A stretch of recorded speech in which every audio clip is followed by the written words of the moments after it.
Muito bem, meus queridos, a paz do Senhor a todos. Mais uma vez estamos juntos e aí nós vamos dar continuidade a mais uma leitura, tá bom? Uma leitura do nosso livro. Os irmãos já têm observado. É o comentário exegético de Atos, tá bom? Então vamos lá? Muito bem. Deixa eu só me ajeitar aqui.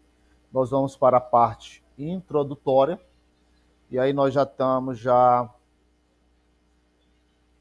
no ponto 3, nós já estamos no ponto 3, que é, nós já lemos a parte de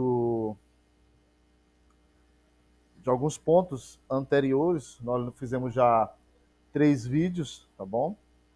E os irmãos têm toda a liberdade de mais logo dar uma olhadinha e a gente vai dar continuidade, tá bom? Muito bem. O prefácio, ele está dividido em alguns pontos, subpontos e letras. A gente já leu a letra A, que seria os prefácios, né? E agora nós vamos para a letra B, que tem como subtítulo a parte B, que é o prefácio de Lucas em Atos, capítulo 1, dos versículos 1 e o versículo de número 2. Tá bom, meus queridos? Vamos lá. Os prefácios diferiam um dos outros e os prefácios de Lucas revelam características distintas. O prefácio de Lucas em Atos refere-se ao primeiro volume, tornando o primeiro prefácio relevante, abre parênteses, pelo menos até certo ponto, fecha parênteses, para toda a obra de Lucas Atos. E aí nós temos mais um ponto para nós tratarmos. E aí ele vai agora entrar no versículo 1 e do capítulo 1 de Atos dos Apóstolos com um título, Relação com o volume 1. Os escritores costumam reunir ao consultar os seus volumes anteriores, especialmente no início de um novo. Pode-se também se referir a obras anteriores que não faziam parte do mesmo empreendimento para o qual se estava escrevendo. Joséfo permite-se omitir detalhes na sua autobiografia, porque ele recontou outros detalhes, liberando para adicionar outro material que não estava em uma das suas obras. No entanto, o leitor pode esperar comentários, especialmente se o escritor estava deliberadamente emparelhando dois ensaios, como em Filo, praticamente é um autor aqui, tá entendendo, meus queridos? Aí ele abre aspas, praticamente tratando sobre Filo. Nosso tratado anterior, aí Teodoto tinha como tema todo homem mau é escravo. Estabeleceu por meio de muitos argumentos razoáveis e indiscutíveis. O presente tratado é estreitamente semelhante ao anterior. O seu irmão pleno, de fato, podemos dizer que é o seu irmão gêmeo, e nele mostraremos que todo homem de valor é livre, fecha aspas. Pode-se também anunciar um volume ou volumes futuros. Isso aqui tudo é. Aqui tem uma nota de rodapé que talvez possa nos explicar melhor.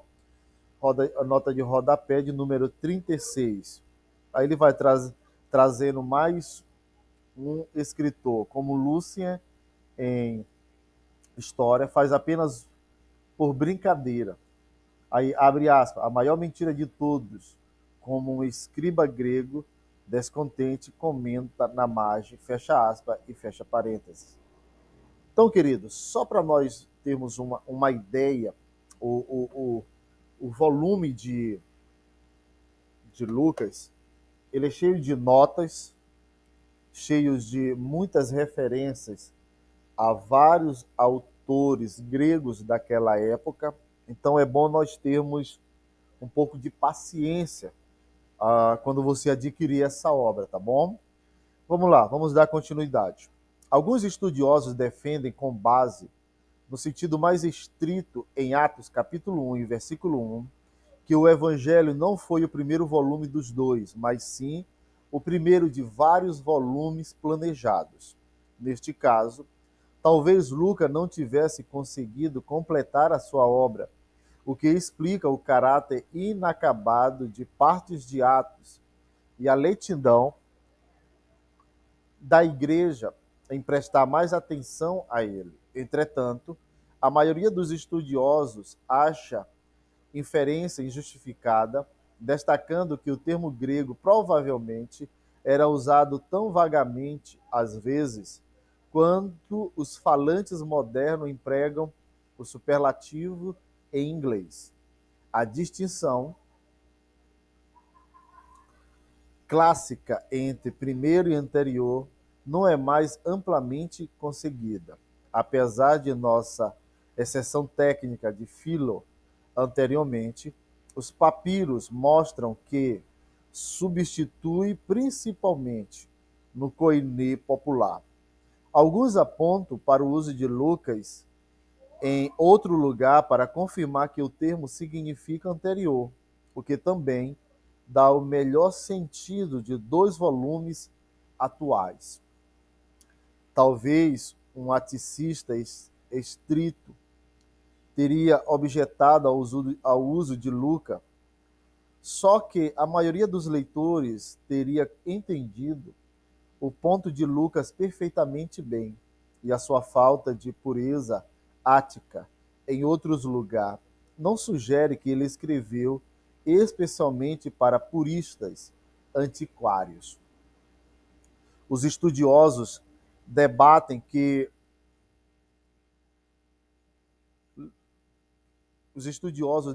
o que Lucas quer dizer com começou. Alguns argumentam que é um pleonasmo semítico, o que é possível onde Lucas usa fontes. Aí ele dá duas referências, Lucas capítulo 3, versículo 8, com Mateus capítulo 3, versículo 9. E, especialmente, com verbos de falas. Essa construção semítica também é conhecida pela Septuaginta, na qual Lucas e o seu público ideal estão imersos. Lucas pode muito bem usar essa expressão para conseguir uma sequência ritmicamente impecável de palavras, a qual não poderia ser alcançada por um imperfeito simples ou aoristo. Por outro lado, com outros verbos, mais frequentemente faz sentido com referência a iniciar uma ação em vez de completá-la. Além disso, pleonasmos são menos prováveis em um prefácio no qual se espera um estilo literário mais elevado. E aqui se refere ao início do ministério de Jesus, como em Lucas 3:23 e Atos 1:22, 10:37. Assim, outros sugerem que provavelmente significa que o segundo volume aborda o que Jesus continuou a fazer e ensinar, presumivelmente pelo seu nome e o Espírito por meio dos discípulos. Muito bem, meus queridos, fazemos mais uma conclusão, claro, apenas uma síntese da nossa leitura, tá bom? Então, a paz do Senhor a todos e que Deus continue abençoando. Amém.